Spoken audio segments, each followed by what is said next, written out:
बाद में उस रात मैंने इस संबंध में सोचा। मैंने प्रेत आत्मा को क्यों नहीं छुआ। मैं इसके बारे में जितना ज्यादा सोचता उतना ही ज्यादा मैं सुनिश्चित होता कि मैं उसको छू सकता था। मैंने सावधानी से अपनी योजना बनाई और सभी पुरानी लिपिबद्ध पुस्तकों को पढ़ा।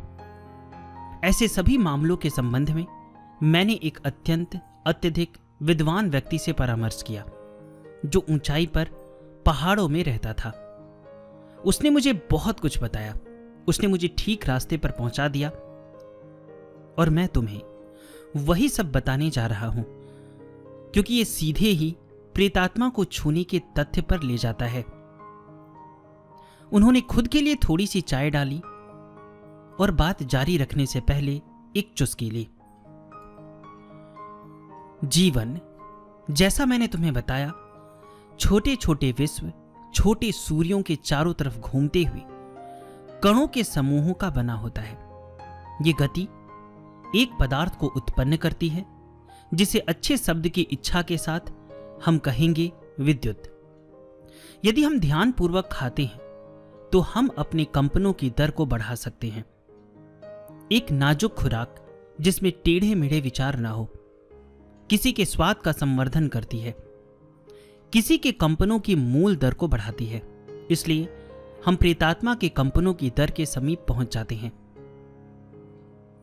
वह रुके और उन्होंने अगरबत्ती की एक नई स्टिक को जलाया, इस पर संतुष्ट होते हुए कि उसका सिरा संतोषजनक रूप से जल रहा था। उन्होंने अपना ध्यान फिर मेरी तरफ मोड़ दिया। अगरबत्ती का एकमात्र उद्देश्य उस क्षेत्र के कंपनों की दर को बढ़ाना होता है जिसमें यह जलाई जाती है, और जो उस क्षेत्र में है उनकी भी दरों को बढ़ाना। उचित अगरबत्ती का प्रयोग करने से, क्योंकि सभी एक निश्चित कंपन के लिए बनाई जाती है, हम कुछ निश्चित परिणाम पा सकते हैं। एक सप्ताह के लिए मैंने स्वयं को एक कठोर भोजन के ऊपर रखा, कोई वह जिसने मेरे कंपनों या आवृत्ति को बढ़ा दिया। उस सप्ताह मैंने अपने कमरे में उचित अगरबत्तियों को लगातार जलाया। उस समय की समाप्ति पर मैं लगभग स्वयं से बाहर था। मैंने अनुभव किया कि मैं चलने के बजाय तैर रहा था। मैं अपने सूक्ष्म शरीर को अपने भौतिक शरीर में बनाए रखने में कठिनाई अनुभव कर रहा था। जो ही उन्होंने मुझे कहा, उन्होंने मेरी तरफ देखा और वे मुस्कुराए। तुमने उस प्रतिबंधित भोजन की प्रशंसा नहीं की होती? नहीं।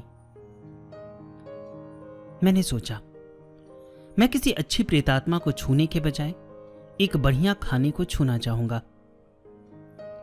सप्ताह के अंत में मेरे शिक्षक लामा ने कहा, जब मैंने एक प्रेतात्मा का आवाहन किया और उसने मुझे छुआ, मैं नीचे आंतरिक अभयारण्य में गया और अधिक अगरबत्तियां जलाई।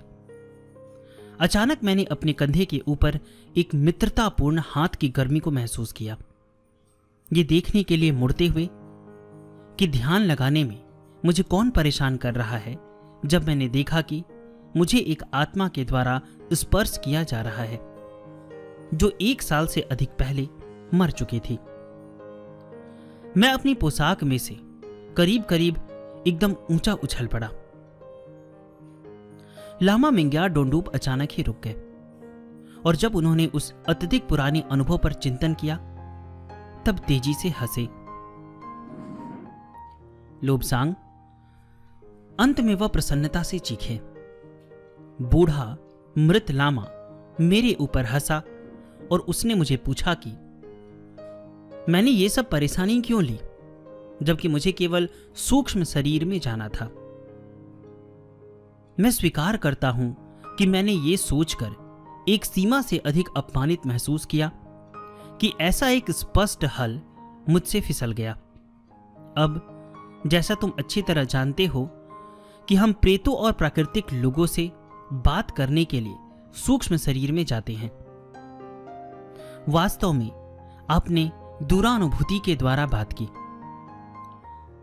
मैंने टिप्पणी की और मैं दूरानुभूति के लिए किसी स्पष्टीकरण को नहीं जानता।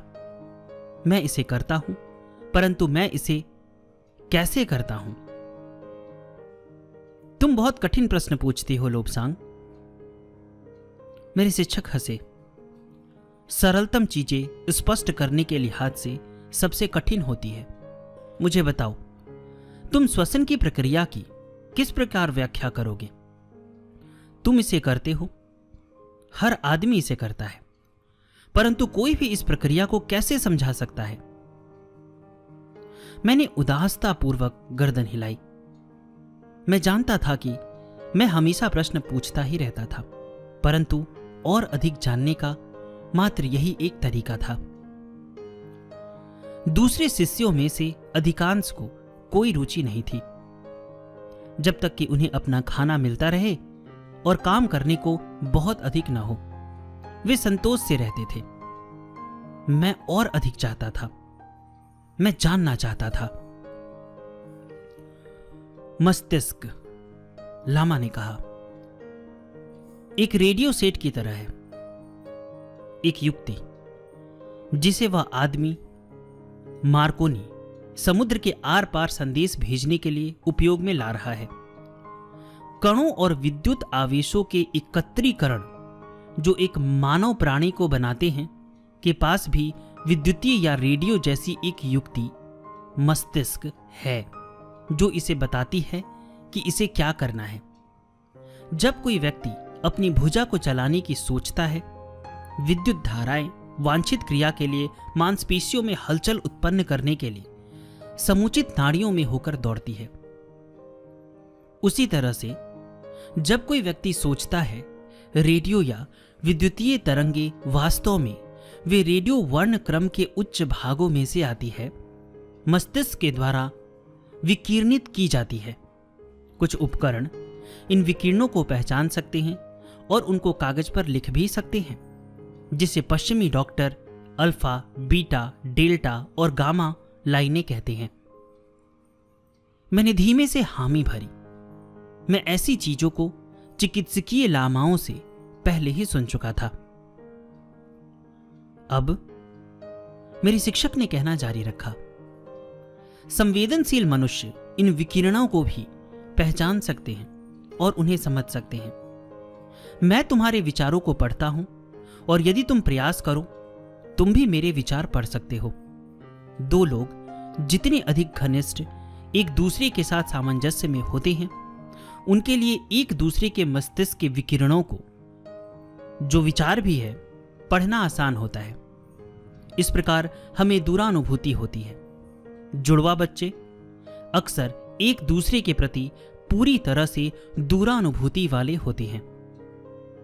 एक समान जुड़वा जहां एक का दिमाग दूसरे के दिमाग की ठीक नकल है, एक दूसरे के लिए इतने अधिक दूरानुभूतिपूर्ण होते हैं कि अक्सर यह पता लगाना मुश्किल होता है कि दोनों में से किसने किसी विचार को उत्पन्न किया। मैंने कहा, जैसा आप जानते हैं, मैं अधिकांश मनों को पढ़ सकता हूं। ऐसा क्यों है? क्या इस विशेष क्षमता के साथ दूसरे और भी हैं? तुम, लोब्सांग, मेरे शिक्षक ने उत्तर दिया, विशेष रूप से इसके लिए उपहार और विशिष्ट प्रशिक्षण प्राप्त हो। तुम्हारी शक्तियां हमारे निर्देशों के अनुसार तुम्हारे लिए हर तरीके से बढ़ाई जा रही है, क्योंकि आगे आने वाले जीवन में तुम्हें एक बहुत मुश्किल कार्य करना है। उन्होंने अपने सिर को हिलाया। वास्तव में एक मुश्किल कार्य। पुराने जमाने में लोब्सांग मानव जाति जानवरों के साथ दूरानुभूति से परस्पर संचार कर लेती थी। आने वाले दिनों में युद्धों की नादानी को देख लेने के बाद मानव जाति इस शक्ति को फिर से प्राप्त कर लेगी। मानव और पशु एक बार फिर दूसरों को हानि पहुंचाने की कोई इच्छा न रखते हुए एक दूसरे के साथ शांति से रहेंगे। फिर हमारे नीचे घंटे घड़ियाल शोर करते गए और धूम मचाते गए।